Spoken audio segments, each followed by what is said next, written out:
Alright, so continuing from where we left.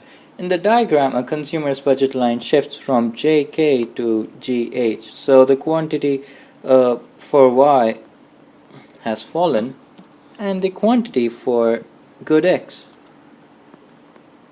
has risen. Okay, so which statement must be correct? There has been an increase in the consumer's money income. If that was the case, that would have been an unparalleled upward shift. There has been a decrease in the consumer's real income. If that was the case, there would have been a parallel downward shift. Good Y has become relatively more expensive. Okay, and the last one is price of good X has increased. If the price of good X had increased, that would have been a pivot, an inverse pivot, right? If the price of good X,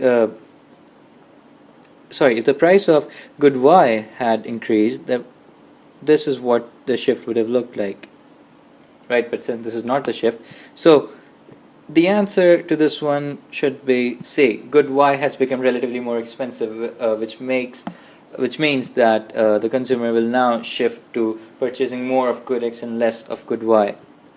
Okay, the table shows substitution and income effects of a normal good and for an inferior good as the price of a good changes. Okay, which combination is correct?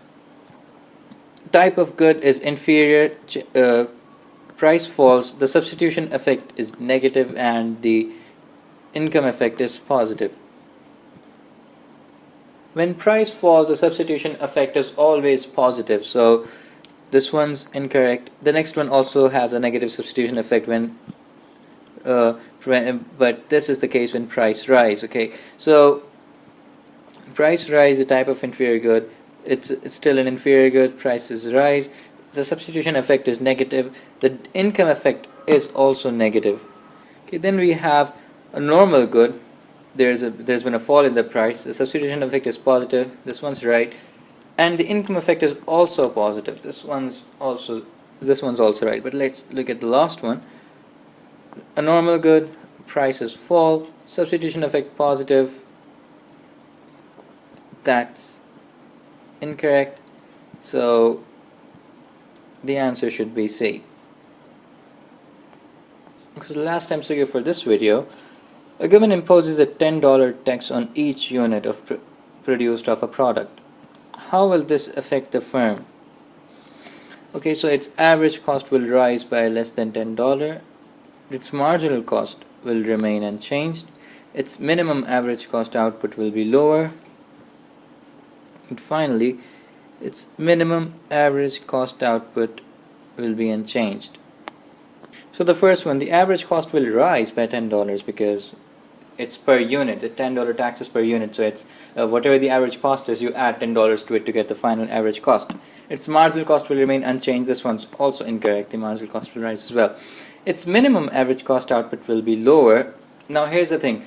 The minimum average cost output is determined by the factor of productions, basically by the variable factors of production, the labor, basically the labor, right? It does not depend it does not depend on any say external costs that do not relate with the said factor, right? The minimum average cost output is gained when your labor is being productive and it's being produced at the lower average it's being produced at the lowest average cost, right?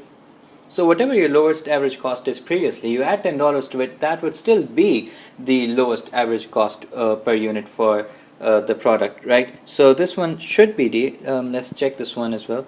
Okay, so we said that question number 4 is C. This one's thankfully correct. Okay, question number 5, it's D because definitely a fall in price. So both the substitution and the income effect both will be positive. So this one's also correct. And the last one,